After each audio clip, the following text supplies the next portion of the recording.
किसी गांव में पलक नाम की एक लड़की रहती थी। पलक के पैदा होते ही उसकी माँ मर गई थी। उसके पिता ने पलक की परवरिश के लिए सुषमा नाम की एक औरत से शादी कर ली थी और चंद ही महीनों में सुषमा ने भी एक बच्ची को जन्म दे दिया जिसका नाम अंजलि था। सुषमा का बर्ताव फलक के साथ बिल्कुल सौतेली माँ वाला ही था और बहुत ही अत्याचारी था। दूसरी तरफ अंजलि से उसकी मोहब्बत काफी वालेहाना थी। समय बीतता जा रहा था। दोनों बच्चियां बड़ी हो गई थी। फलक काफी बदसूरत और काली थी। दूसरी तरफ अंजलि बहुत ही सुंदर और गोरी थी। अक्सर अंजलि फलक का मजाक उड़ाया करती। अरे फलक, तो देख कितनी काली है, लगता है कोयले की कान से तुझे उठाकर लाए हैं। और अपने बाल देख, कितने अजीब है, लगता है जैसे किसी चिड़िया का घोंसला हो। दूसरी तरफ अंजलि के बाल बहुत ही खूबसूरत थे और उसकी नीली आंखें उसकी खूबसूरती में और भी चार चांद लगा दिया करती थी, जिसका उसे बहुत घमंड था। एक दिन फलक की तबीयत बहुत खराब थी और वो अपने बिस्तर में लेटी हुई थी। तभी अंजलि उसके पास जाकर कहती है, फलक, मुझे अपने दोस्तों की तरफ जाना है, जरा उठकर मेरा मेकअप कर दो। पिंकी, मेरी तबीयत बहुत खराब है, मैंने बहुत मुश्किल से घर का काम किया है, मैं आज तुम्हारा मेकअप नहीं कर सकती, मेरे सर में बहुत दर्द हो रहा है। अच्छा, तेरी इतनी हिम्मत कि तू मुझे इनकार करे, मेरा काम करने से मुझे मना करे, जल्दी उठ, मेरा मेकअप कर।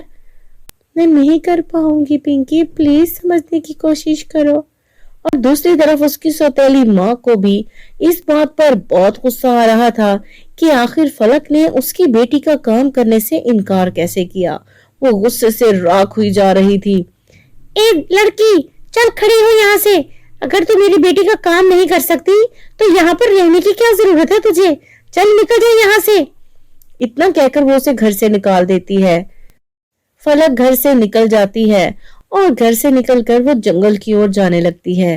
रास्ते में उसे एक बूढ़ी औरत दिखाई देती है जिसके सर पे लकड़ियों का बहुत बड़ा सा गट्ठा बंधा हुआ था। तभी एक पत्थर से टकराकर वो बूढ़ी औरत नीचे गिर जाती है और दुहाइयां देने लगती है, कोई मुझे बचाओ, कोई बचाओ, हे भगवान, ये क्या हो गया। हाँ, अम्मा, क्या हुआ है आपको? बेटी लकड़ियां लेकर जा रही थी, पाँव फिसल गया, मुझसे उठा नहीं जा रहा, मेरा पाँव मुड़ गया है। और तभी आसपास से कुछ जड़ी बूटियां इकट्ठी करके वही पत्थर पर फलक पीसने लगती है और अम्मा के पाँव पर लगा देती है। अम्मा, अब आप देखिएगा, आपको बहुत जल्दी आराम आ जाएगा। और कुछ ही देर में अम्मा का पाँव बिल्कुल ठीक हो जाता है और अम्मा को ठीक होता देखकर फलक आगे निकल जाती है। आगे उसे एक छोटी सी दलदल दिखाई देती है जिस गड्ढे में एक छोटा सा बिल्ली का बच्चा फंसा हुआ था। वो उस दलदल से निकल नहीं पा रहा था। तभी जल्दी से आगे बढ़ के फलक उस बिल्ली के बच्चे को बाहर निकालती है और जब भी उसकी माँ उसके पास शोर मचाती हुई आ जाती है, ये देखकर फलक को बहुत खुशी हो रही थी कि उसने एक बेजुबान जानवर की मदद की है।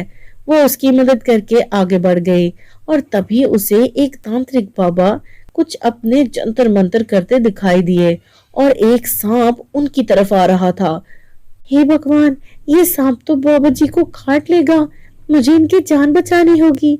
और जल्दी से एक डंडा ढूंढकर फलक उस सांप को भगा देती है और तभी तांत्रिक बाबा आंख खोलते हैं और बोलते हैं, बेटी, तुम बहुत ही नेक बच्ची हो, तुमने मेरी जान बचाई, तुम दिल की बहुत अच्छी हो, लेकिन तुम्हारी जिंदगी बिल्कुल भी अच्छी नहीं है। मैंने अपने जादू की शक्ति से तुम्हारे सारे हालात मालूम कर लिए हैं, मैं तुम्हारी मदद करूंगा। और इतना कहकर वो तांत्रिक बाबा एक जादुई काजल प्रकट कर देता है और फलक से कहता है, ये लो बेटी, ये एक जादुई काजल है, इसे जैसे ही तुम अपनी आंखों में लगाओगी तुम बहुत ज्यादा सुंदर दिखने लगोगी, तुम्हारी सारी मुश्किलें आसान हो जाएंगी। और तांत्रिक बाबा से जादुई काजल लेकर जैसे ही फलक अपनी आंखों में लगाती है, वो हैरान रह जाती है। वो बहुत सुंदर दिखने लगी थी और वो जल्दी से सोचने लगती है, अब मैं घर जाकर सबसे पहले अंजलि को दिखाऊंगी कि मैं कितनी सुंदर लग रही हूँ।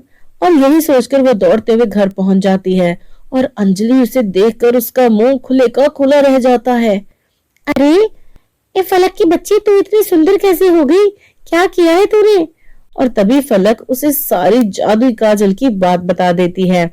उसके मन में लालच आ जाता है और तभी अंजलि खुद से कहने लगती है, मुझे भी जंगल जाना होगा, उस तांत्रिक बाबा से मैं भी काजल लेकर लगाऊंगी। मैं कभी भी इसको अपने आप से ज्यादा सुंदर नहीं देख सकती। और दौड़ते हुए वो जंगल की ओर निकल जाती है। उसे रास्ते में वही बूढ़ी औरत लकड़ी का गट्ठा उठाए गिरी हुई दिखाई देती है। बेटी, जरा मेरी मदद करो, मुझे जरा उठा दो, मैं गिर गई हूँ। अरे चल हट बुढ़िया, मैं यहाँ तेरी मुलाजिम हूँ क्या? नौकर हूँ तेरी जो तुझे उठाती फिरूं? और इतना कहकर वो आगे चली जाती है। उसे आगे एक मट्टी के गड्ढे में बिल्ली का बच्चा फंसा हुआ दिखाई देता है। वो उसे देखकर हंसते हुए मजाक उड़ाते आगे चली जाती है। आगे जाकर वो तांत्रिक बाबा के पास पहुंच जाती है, जो आंखें बंद किए अपने जंतर मंतर में मसरूफ थे। वो आवाज देती है, तांत्रिक बाबा। वो आंखें खोलकर उसे कहते हैं, बेटी, आवाज देने से पहले जरा थोड़ी इधर उधर की साफ सफाई कर दो। क्यों साफ सफाई कर दूं? मैं आपकी नौकर तो नहीं हूँ जो यहाँ सफाई करने आई हूँ। मुझे आपसे काम था इसलिए आई हूँ। मुझे कोई शौक नहीं है इस जंगल में आने का। मुझे सुंदर होने वाला काजल चाहिए, मुझे वो काजल दे दे। तांत्रिक बाबा अपने जादू से एक जादुई काजल प्रकट करते हैं और अंजलि को दे देते हैं। अंजलि जैसे ही वो काजल लगाती है, वो कोयले जैसी काली हो जाती है और बहुत बदसूरत। उसके बाल बिल्कुल चिड़िया के घोंसले जैसे हो गए। वो रोते हुए तांत्रिक बाबा के पांव पकड़ लेती है। मुझे माफ कर दीजिए, मुझसे बहुत बड़ी गलती हो गई बाबा, मुझे पहले जैसा कर दीजिए। नहीं, अब कुछ नहीं हो सकता लड़की, ये सब तुझे पहले सोचना चाहिए था। ये तेरे लालच का अंजाम है। फलक बहुत अच्छी बच्ची है, तू उतनी ही बुरी है। अब सारी जिंदगी तुझे ऐसे ही रहना पड़ेगा। लालच करने की सजा अंजलि को मिल चुकी थी और फलक से जेलस होने की सजा भी उसे इसी कंडीशन में मिल चुकी थी। तो मेरे प्यारे दोस्तों, कैसी लगी आपको हमारी आज की ये कहानी? पसंद आई हो तो लाइक कर दें और चैनल को सब्सक्राइब कर लें और हमें कमेंट्स में ये जरूर बताइएगा कि आपने इस कहानी से क्या सीखा।